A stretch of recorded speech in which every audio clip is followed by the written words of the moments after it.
No. Roma wines. R-O-M-A.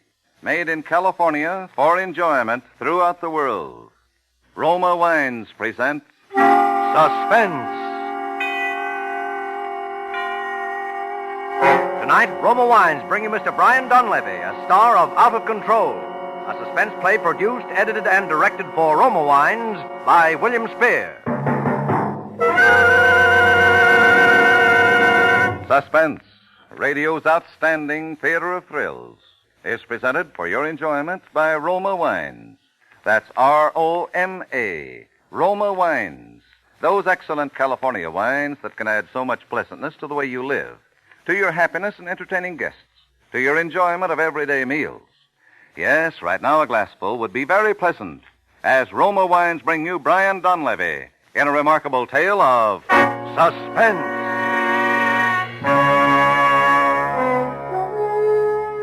I arrived in Gatlinburg around 10 in the morning. I checked in at a hotel called the Mountain Inn and went downstairs to breakfast. My dog Snooky went with me, as she always does. I gave my order to the waiter. As I sat there, I looked the place over. It was a good-sized room, by the echo in it.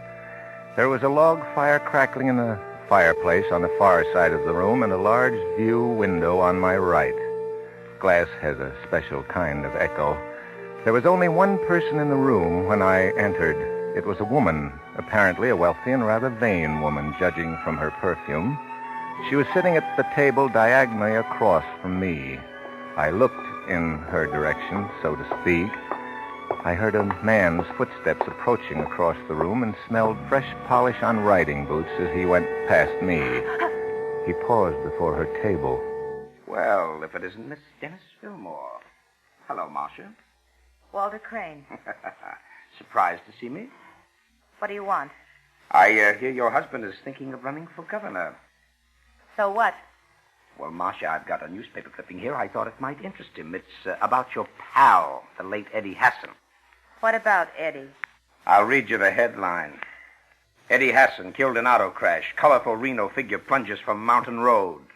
Car out of control, say police. Dennis never knew Eddie Hassan. No. No, he didn't, did he? You know, Marcia, how you managed to keep those two apart has always been a mystery to me. And of course, I didn't mean to eavesdrop.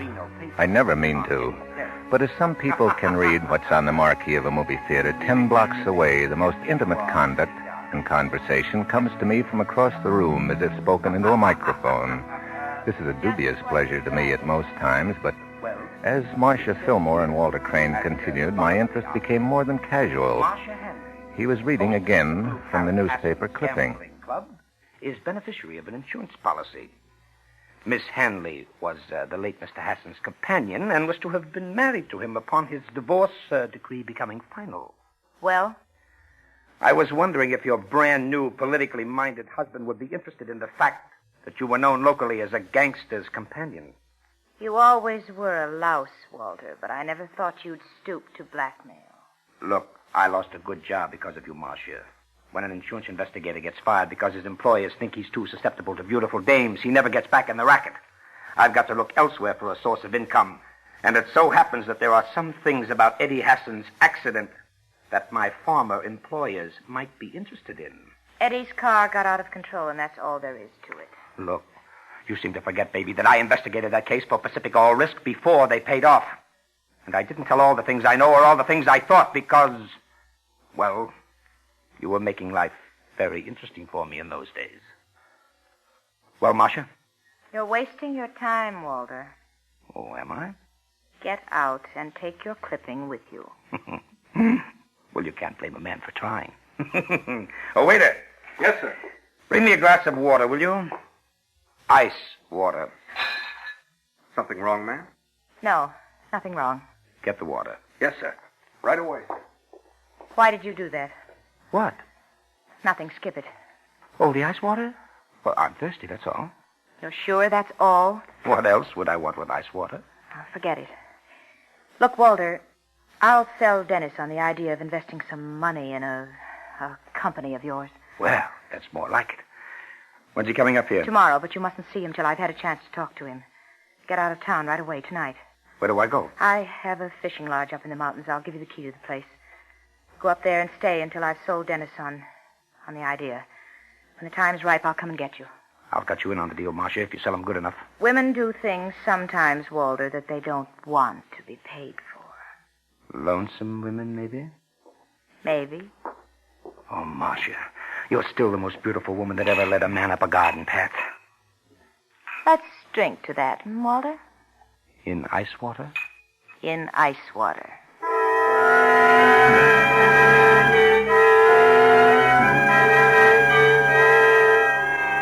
The man who had come to blackmail Marcia Fillmore remained to whisper sweet nothings in her ear. It didn't make sense at first, but then I remembered. I had been told that she was a very beautiful woman. Beautiful to look at, that is. There are times when I am profoundly grateful that I have no eyes to deceive me.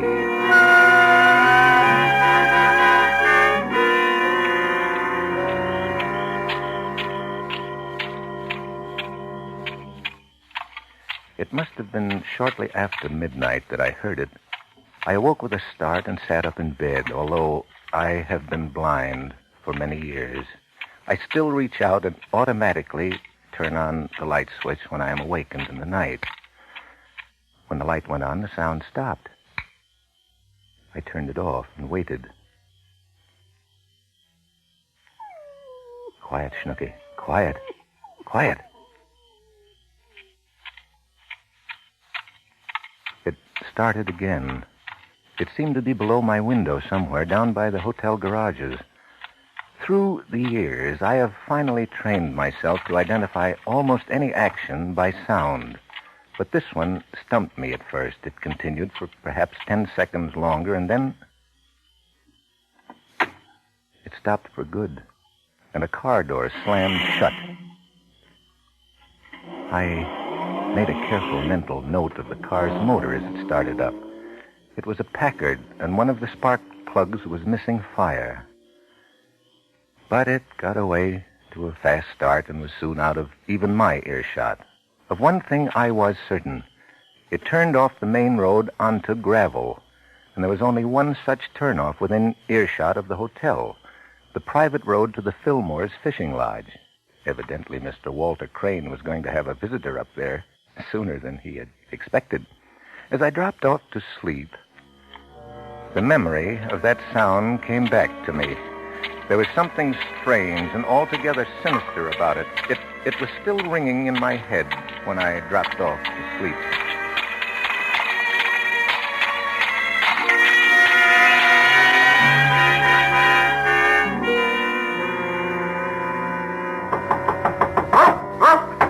Quiet, Snooky. Quiet. Just a moment. Captain McLean, I'm Duncan McLean. may I come in for a moment? Of course. I do hope you'll forgive me for bursting in here like this, but I saw you in the dining room yesterday morning, and when I heard who you were, I hope you won't be angry with me. Not at all. Past my getting up time anyway. Must have been the mountain air that made me oversleep. Won't you sit down? Thank you. Cigarette? Yes, thanks. Well, here, I've got it.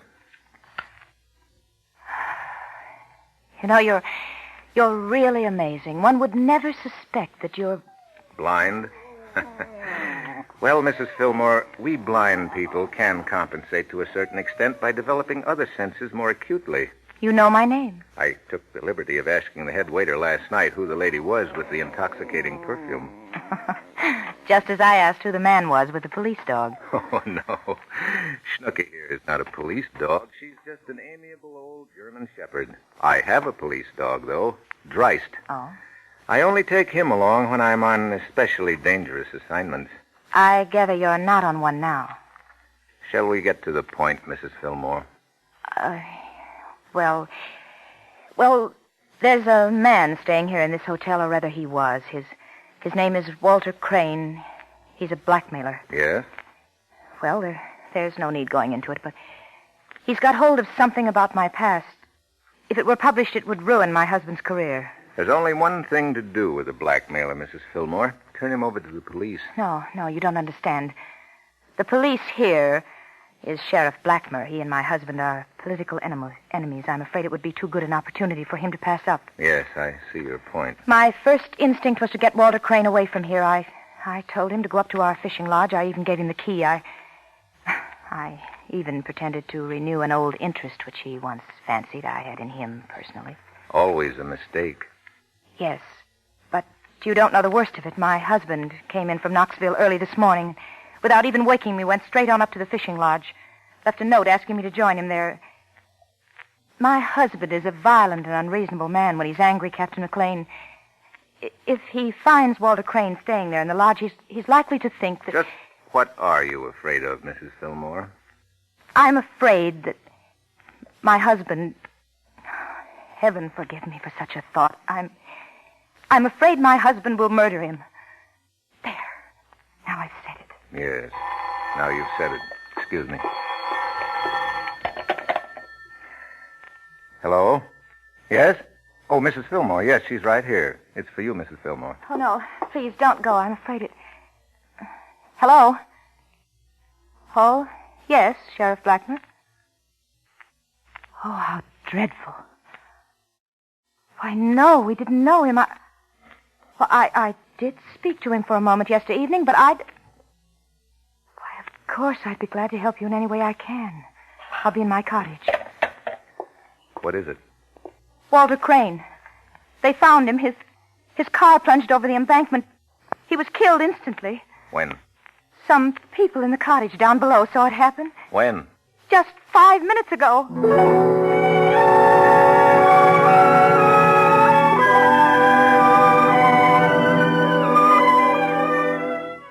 On the way over to her cottage, I stopped at the hotel desk and sent a wire to the Seeing Eye Kennel in New Jersey.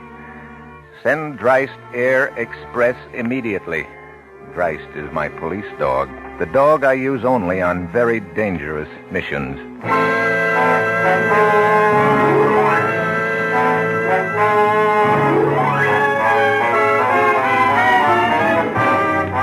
For Suspense, Roma Wines are bringing you as star Brian Donlevy in Out of Control from the novel by Baynard Kendrick. Roma Wines' presentation tonight in radio's outstanding theater of thrills, Suspense.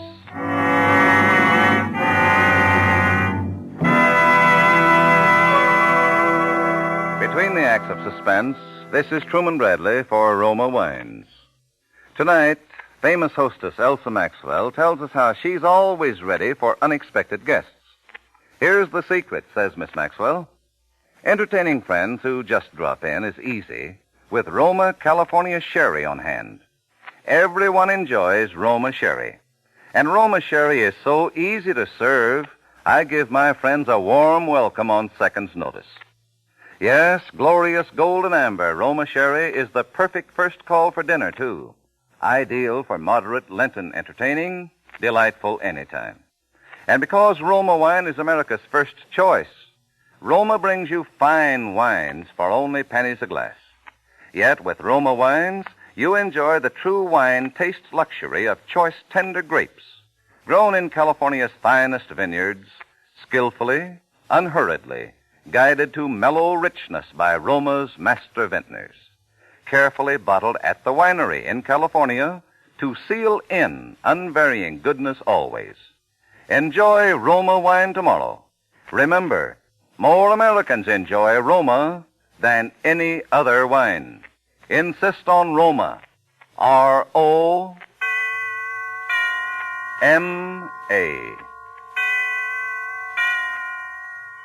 And now Roma Wines bring back to our Hollywood soundstage Brian Donlevy, who, as Captain Duncan McLean in Out of Control, continues a narrative well calculated to keep you in suspense.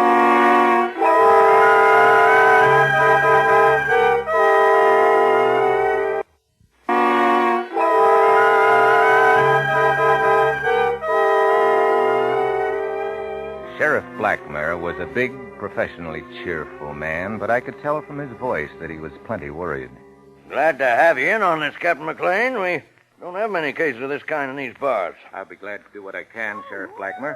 Oh, so this is one of them there seeing eye critters. You don't look no different from any other pooch to me. Nice, Poochie. Nice. Well, I thought those seeing eye dogs were trained to be gentle. I trained this one myself for special jobs. Oh, what kind of job? Down, right. Don't bother to explain. I think I know the answer to that one. Yes. Well, now, let's get down to business. Mrs. Fillmore. I suppose you want some information about that road up to the fishing lodge. It's quite steep and hard to negotiate if you don't know it. I know the road very well, Mrs. Fillmore. But then what are you... You said you didn't know this man, Walter Crane. Sheriff, I was very foolish when I spoke to you on the phone. As a matter of fact, he's a very old friend of mine, or was. Well, I think you'll understand when I tell you my husband was very jealous. Jealous enough to have killed him? Killed him? I thought he died in an auto crash. He was murdered and thrown into the car just before it crashed. He died with an ice pick through his heart.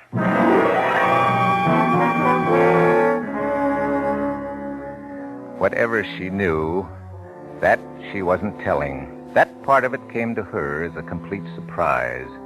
I know that now. I knew it at the time. Whatever Marcia Fillmore had known about Walter Crane's death, she was innocent of stabbing him through the heart with that ice pick. As for the rest of it, her alibi was perfect. I was her alibi this time. She was in my room when it happened, 20 miles from the scene of the crime, but someone had driven up to that lodge before Dennis Fillmore. Someone who had made elaborate preparations for that little drive. As I walked over to the hotel garage, the memory of that sound came back to me. The sound that I was convinced held the key to the mystery of Walter Crane's death, and Eddie Hassan's as well. I found a mechanic working on a car. Morning, sir. Hi, looking for your car? No, I don't drive. Oh. Mrs. Fillmore asked me to stop by. Is her car ready yet? Yeah, sure. It was only one of the spark plugs. Oh. This car? Yeah. Station wagon. Packard, isn't it?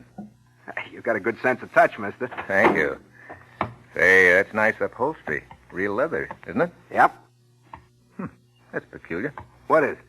The floor is wet and cold. Oh, maybe they went fishing this morning. They carry a chunk of ice sometimes when they go trout fishing. Ice? Of course. That's what it was. Ice.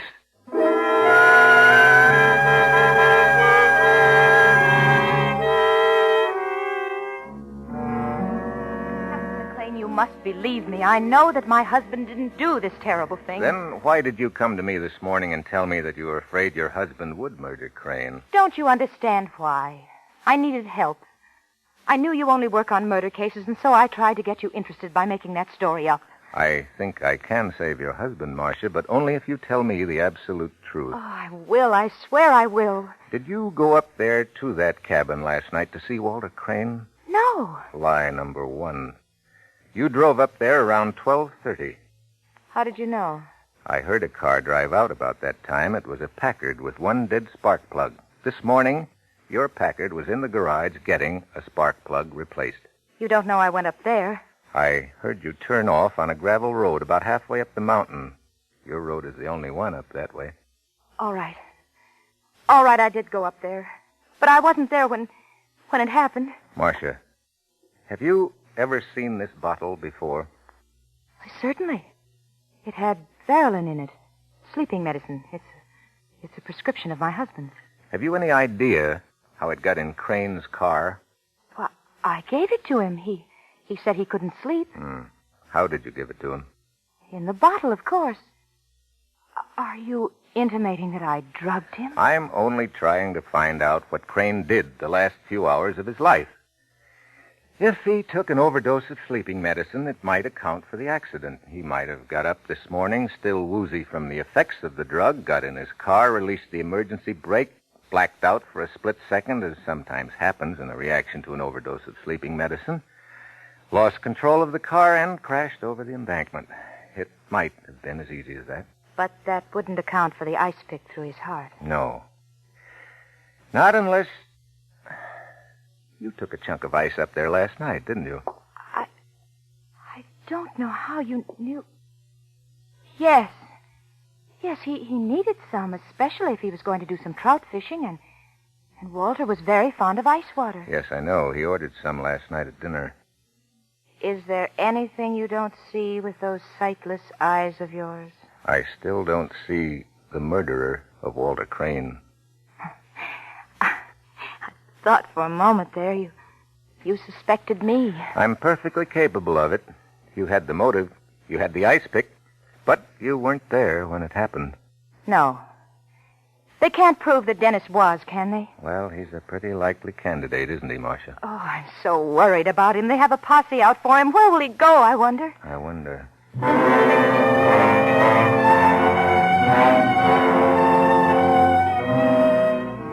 I knew where he'd go, and so did she. And they both knew that matters would have to come to a head that night. I didn't tell Sheriff Blackmer everything, but he agreed to drive me up there. About 20 minutes after the sheriff left, a man came into the lodge. From the storeroom where I was hidden, I could hear perfectly. He didn't turn on any lights, but went out to the kitchen and started some coffee. It could only have been Dennis Fillmore, who paced up and down in that darkened room. Then I heard the door open and a woman's footsteps coming in. Marcia. Oh, Dennis. You shouldn't have come here. What are you trying to do, lead them to me? I didn't tell the sheriff about you, Dennis. I swear I didn't. Tell him what? Dennis, I know you killed Crane. So you know I'm a murderer. Then what are you doing here? Dennis, I love you so much. I hated that man. I'm glad you killed him. What was Crane to you? I was going to tell you, darling, I used to know him. He's a blackmailer. It was perfectly innocent before I met you, but with your career, and I just didn't want you to get mixed up in it. That's why I told you to hide. Oh, I'm sorry, Marcia. Don't cry, please. I love you, Dennis. I made some coffee. Would you like some of it? Yes. You sit still, darling. I'll get it. Dennis, what are we going to do? Have you thought about it? I'm thinking as hard as I can, Marcia. You can't confess to this terrible thing, Dennis. I won't let you.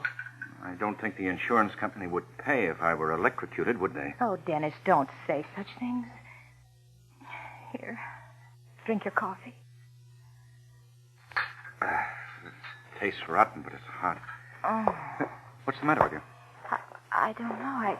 I feel faint. I can't seem to get my breath. It's so stuffy in here. Well, it must be the wood smoke. I had a terrible time starting the fire. Come along outside. The air will buck you up. All right, darling. Oh, yes. That is better. Would you like to drive somewhere? No, darling. Let's just sit in the car for a while. The air is so good.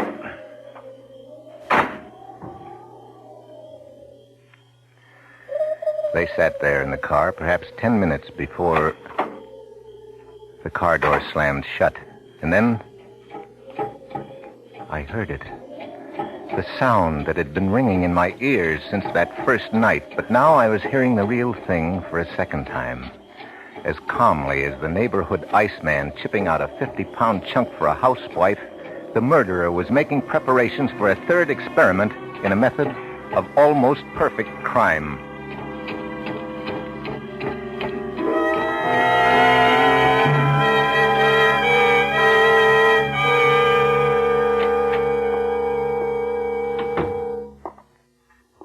Hello, Marcia. You. How did you get here? I'm afraid I was eavesdropping. Then you heard what Dennis said. Yes, I did, Marcia. Oh, Captain McLean, could you forget that Dennis said that? Crane was a blackmailer. What does it matter who killed... Don't come any closer, Marcia. This dog isn't Snooky. This is Dreist, the dog I told you about, remember? The one you take on dangerous missions? You're frightening me, Captain. You've terrified me for 2 whole days, Marcia. You're the most perfect killer I've ever met. But you said yourself I couldn't have stabbed Walter Crane. Eddie Hassan wasn't stabbed. You're bluffing. You can't prove a thing. No. That's the beauty of your method. The ice melts away before the accident happens. Ice? That's your method, Marcia. First, the victim is drugged with an overdose of sleeping medicine, then lured into the car and kept there till he falls asleep. The rest is simple. Put ice wedges under the front wheels and release the emergency brake. When the wedges melt away, the car rolls over the embankment with the sleeping man in it. You're miles away from the scene, and the evidence has vanished. literally melted away. Only this time it's not going to work. What are you going to do? Phone Sheriff Blackmer. I want him to get here before the ice melts. Captain McLean. Stay where you are, Marcia. It would be a shame to have Dryce mutilate your beauty. Your beauty is your most powerful weapon, you know. I only hope it won't free you and turn you loose to start killing again. You. What do you know about a woman's beauty, you blind... Marcia, stay back. I warn you. This dog is a killer. I'll kill you and that mongrel with you. I've hated you from the moment I first saw you. What kind of a man is it that looks at a woman with those cold, dead eyes? You'd be better off dead. I'm doing you a favor, a favor. Down, Dryce!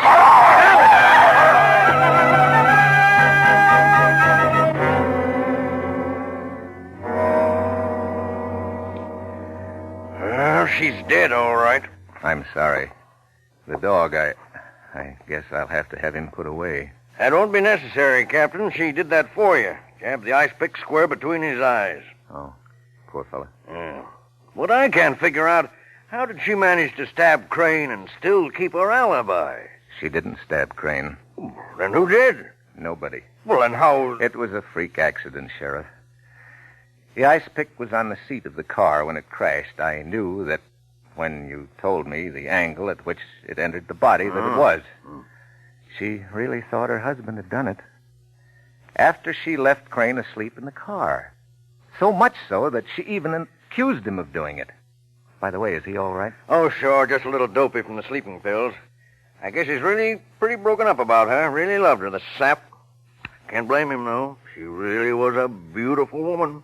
Why, when she looked at you with those big blue eyes of hers, you could believe anything she wanted you to believe. So they told me. Yes, Sheriff, sometimes I'm very glad I have no eyes to deceive me.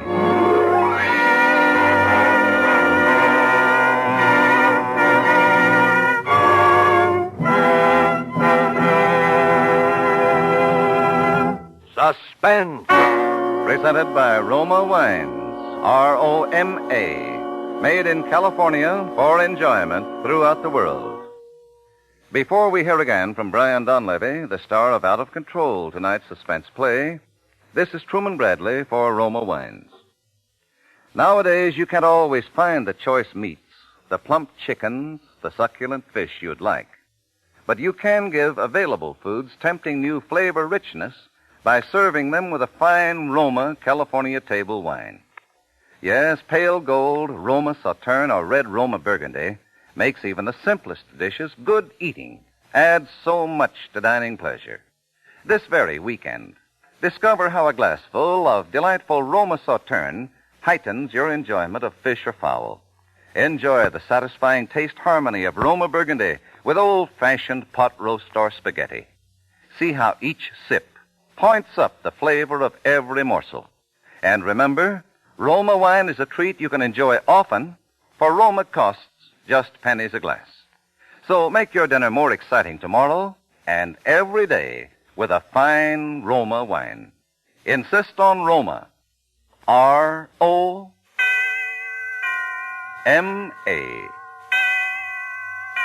Roma wine, made in California for enjoyment throughout the world. This is Brian Donlevy. I would like to particularly thank Kathy Lewis for her wonderful performance tonight as Marcia Fillmore. Mr. Spear has been telling me about next Thursday's suspense play. Miss Agnes Moorehead will be the star in a show concerning a faded leading lady, her cheerful second husband, and a sweepstakes ticket which turns out to have been buried on the person of her not-so-cheerful first husband. I know that I won't miss this one, and I'm sure you won't. Thank you. Brian Dunleavy will soon be seen in the Paramount Technicolor production, The Virginian. Next Thursday, same time, Roma Wines will bring you Miss Agnes Moorehead as star of Suspense, radio's outstanding theater of thrills. Produced by William Spear for the Roma Wine Company of Fresno, California. This is CBS, the Columbia Broadcasting System.